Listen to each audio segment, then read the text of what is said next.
please stop scrolling. What you're about to learn has taken me almost 40 years of real estate investing. Since the age of 14, I've been buying, renovating, and renting real estate. Now in 5 different continents, 15 countries. I've helped the number 1 or number 2 real estate developer grow their businesses. We've done over $6 billion in real estate.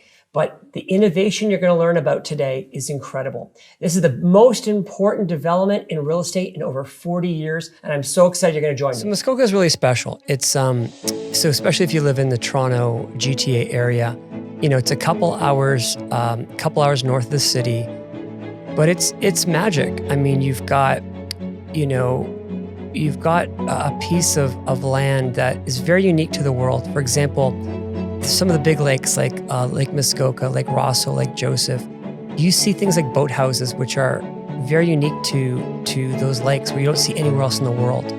You see granite rocks all around you. It's really, really special. And then if you're there, June, July, August, September, I mean, it's spectacular. The weather's amazing. And the people are really awesome. The people that live there year round, all the people I've met in Muskoka are just incredible people. So it's a special place. So I'll tell you the downside. One of the downsides of owning a place full time. So even if it's in a majestic place like Muskoka, let me tell you what happens. If you own a second home, and let's use Muskoka as an example, you don't end up traveling anywhere else in the world because you have this very expensive second home, and you'll feel guilty if you start traveling somewhere else. And the challenge is the last 2 years, most people haven't traveled at all, and now they want to make up for it.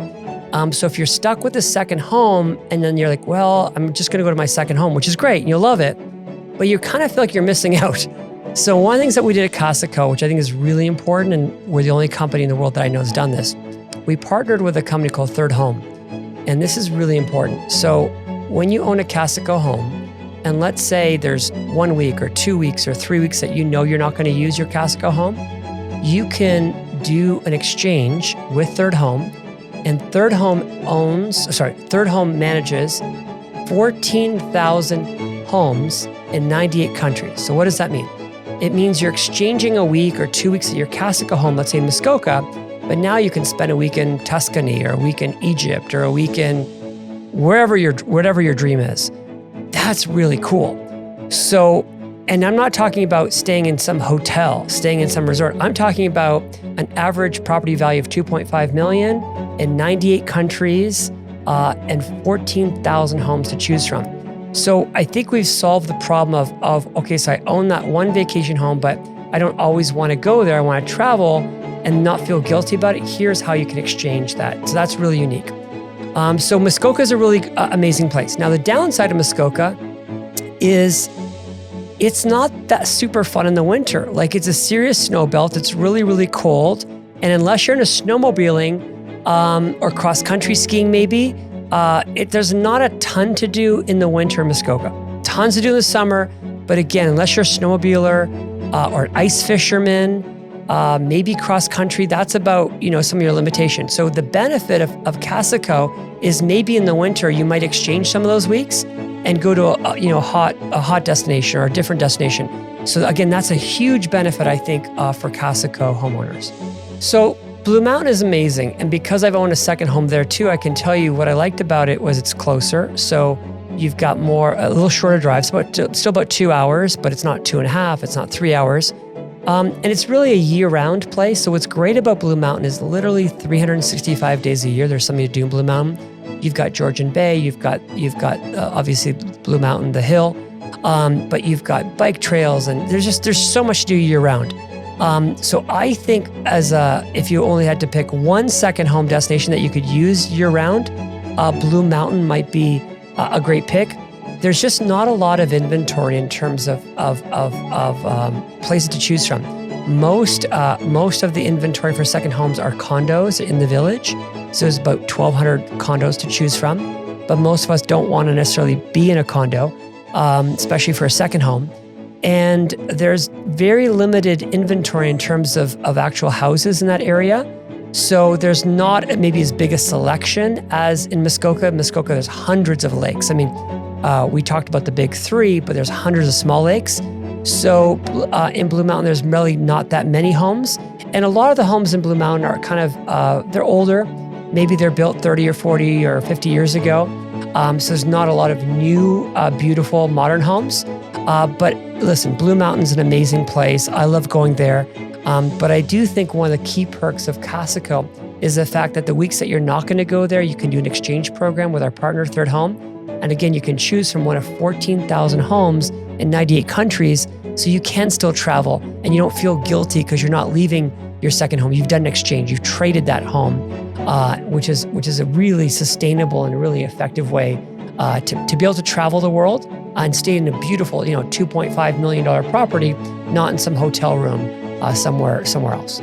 I think it's a great idea, and I think we've made it realistic because let's talk about the realities of owning a second home in other countries. So let's start, if you're Canadian and you want to buy a second home in the US, which a lot of Canadians have done, they understand it's a lot of work. Now you have a US accountant, you have a US lawyer, you're filing US taxes on an annualized basis. When you sell the property, there's withholding taxes. There's a whole bunch of things that as a foreigner, you've got to deal with. Well, at least they still speak English and the laws are very similar in America and Canada. But once you go into outside of North America, it gets more difficult. So for example, let's use Mexico. In Mexico, number one, all contracts have to be in Spanish. A foreigner can only own real estate in a corporation. That corporation must have 2 shareholders. So now you're dealing with, again, another attorney, another accountant, you're filing taxes, you're filing statements every year. Same thing with Costa Rica. All contracts in Costa Rica have to be in Spanish. So maybe Spanish is not your first language. Again, now you're dealing with, Costa Rican attorneys, Costa Rican accountants. You're going to have to open a bank account in that country. These things aren't easy. So what Casaco has done, again, in countries like Portugal, Costa Rica, Mexico, Canada, US, we've made it super easy because you're buying shares of an LLC, very easy, and we can close in under 30 days. And you don't have to go and hire those accountants and attorneys in foreign countries and have to worry about state filings and annual filings. We do all that for you. So there's a lot of advantages, and we think that hypothetically, somebody could have an eighth of a home in 8 different countries without the stress, without the hassle. And what a great way to diversify your real estate assets. We're told in investments, always diversify, diversify, diversify, but it's super hard to do in real estate. If you look at most people's real estate assets, like 95% of their net worth is in the same city they live. Well, that's maybe not the best idea. Let's use a Canadian example.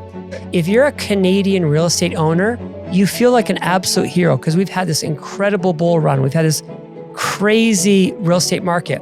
But here's the downside. We have the most overvalued real estate in the world now. So for example, if you owned real estate in Toronto, the average home in Toronto now costs more than the average home in New York City, the average home in LA. Well, to put that in perspective, we're not New York, and there's 9 million people in Manhattan, and it is the center of the universe. LA is still the center of the entertainment business.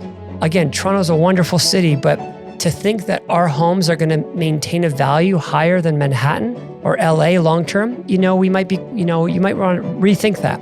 So to diversify some of your real estate assets into other countries, it's just a really good idea. So I think Casaco wasn't designed as a place to diversify your real estate, but it's just a side benefit.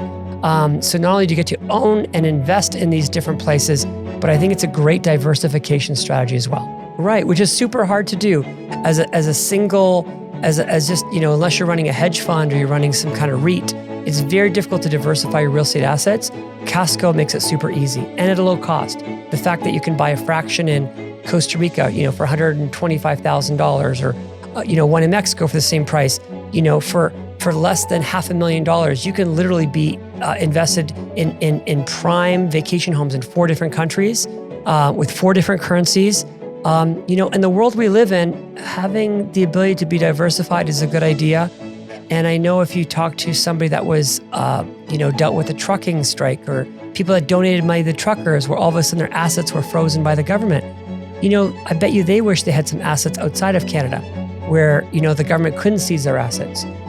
So I'm not talking about oligarchs. I mean, oligarchs, when they seize oligarchs' assets, that's one thing.